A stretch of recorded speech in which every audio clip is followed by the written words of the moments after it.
Does this film live up to the great expectations? That is the working thesis for this week's episode of Should You See?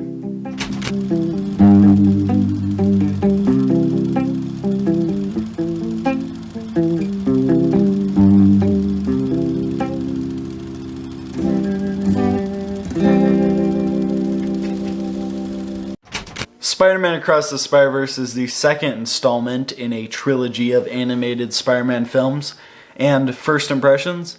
I'm honestly still trying to rack my brain around this movie. Walking out of the theater, you're on this kind of high that you get after watching any movie that Lord and Miller produce or write. But on the car ride home, I started to think about it, and the little problems just started to stack up. And there's one problem in particular that I think is just too big to overlook. But we'll get to that in a second. The first film, Spider-Man Into the Spider-Verse, was a breakout success that defied audience expectations. It has grown to become some people's favorite Spider-Man film, or even superhero film in general. Even James Gunn ranks it among his top 5 favorite superhero movies of all time. I myself thought it was innovative, creative, and altogether rewatchable. And something that I believe is that a movie can do either one of two things. It can either entertain you, or it can move you emotionally. Into the Spider-Verse is a movie that does both, which in my book is a determination of quality. It took the constraints of a slowly declining genre and broke through those chains. In short, Spider-Man Into the Spider-Verse had next to no expectations, but despite this, set the bar extremely high. Elements of the first film can be found in this new movie, most notably the animation style. The first film had a mixture of different comic book and anime styles, this film even more so. I think we owe a lot to Lord and Miller in that first movie for introducing this new wave of animation. There's a very interesting Vox video that details how Spider-Verse forced animation to evolve, and I genuinely enjoy this new era of highly stylized animation, whether it be Spider-Verse or Puss in Boots or even that upcoming TMNT movie. We're very lucky to have these two creative heads or forces behind a franchise like this. But what about this movie? Oh, it's gorgeous. It is improved tenfold from the original film, and its ability to balance different art styles in the same frame is most impressive. There's one scene in particular at the very beginning of the film where you visit Gwen Stacy's universe, and it has this pastel watercolor effect, and you see the colors bleeding together. And right out of the gate, the movie has shown you styles and art forms that look like they came from different artists.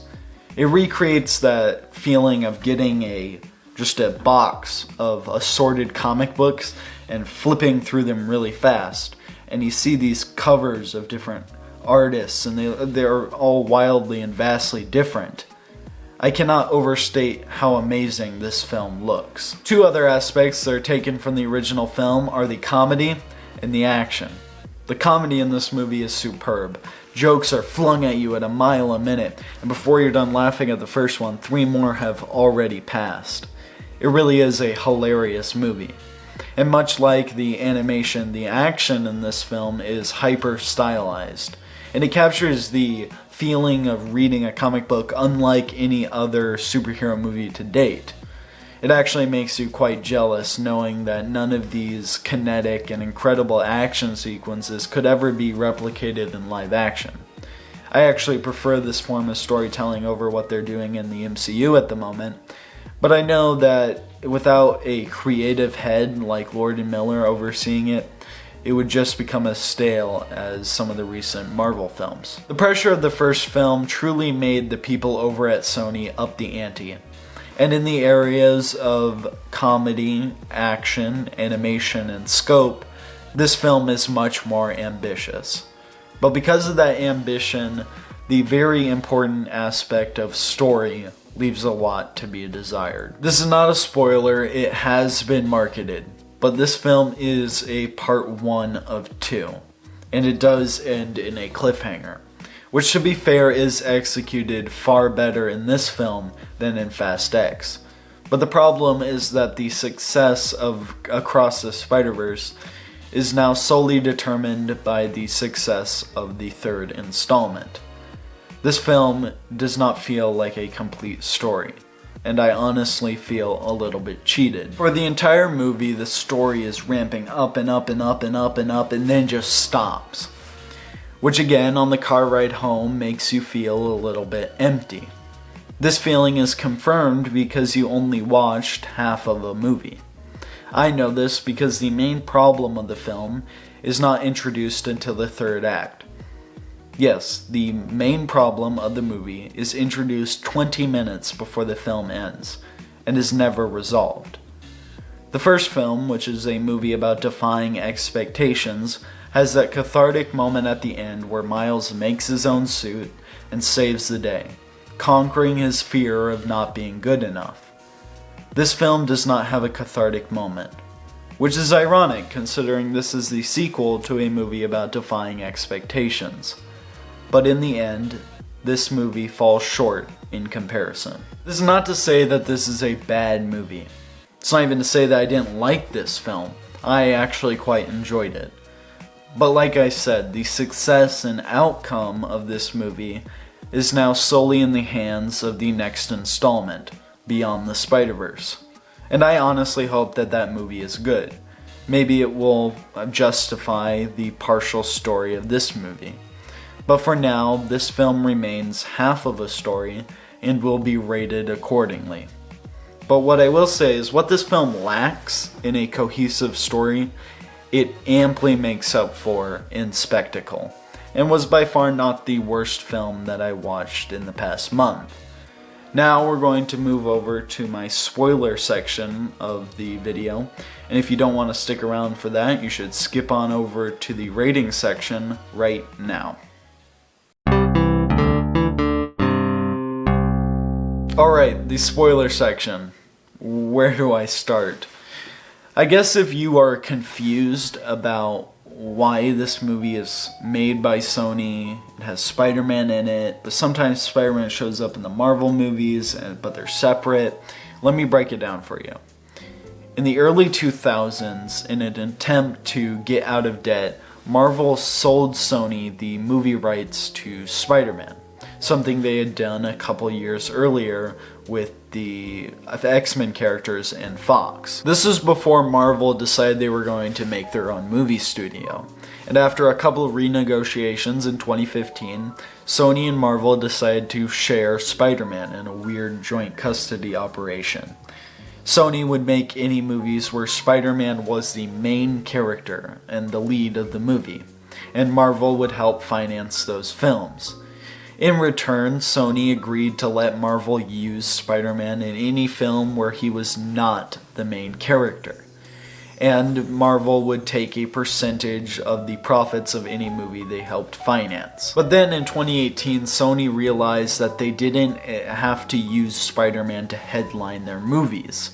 Per their original contract, Sony had the movie rights to not only Spider-Man, but any Spider-Man adjacent character. Since then, we have had 2 Venom movies and a Morbius film, along with 4 other films in development, including a Kraven the Hunter film, a Madam Web film, which looks very interesting, a 3rd Venom sequel, and an El Muerto movie, which he's essentially a D-list character.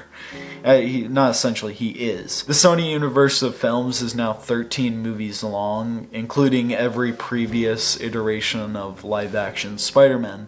And this film, Across the Spider-Verse, contains references to every other project, with the exception of Morbius. The interconnectivity of all of these films is always very interesting, and I'm excited to see what Sony will do moving forward. This is all to say that via the multiverse, all of this is possible, but it seems that Marvel and Sony are going in slightly different directions, and I can't wait to see what they'll do next. Now, let's move on to my rating for the film.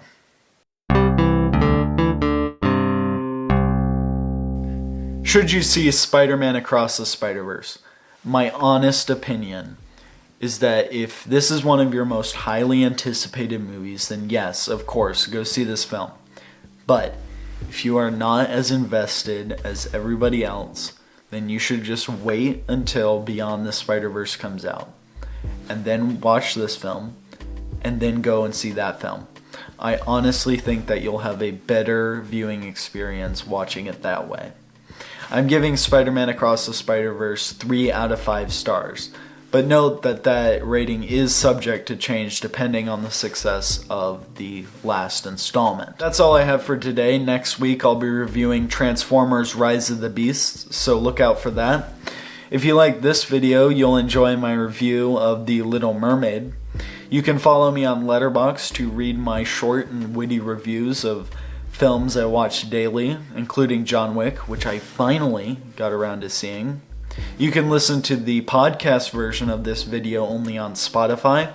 And yeah, subscribe or something so I can keep affording to pay for these videos.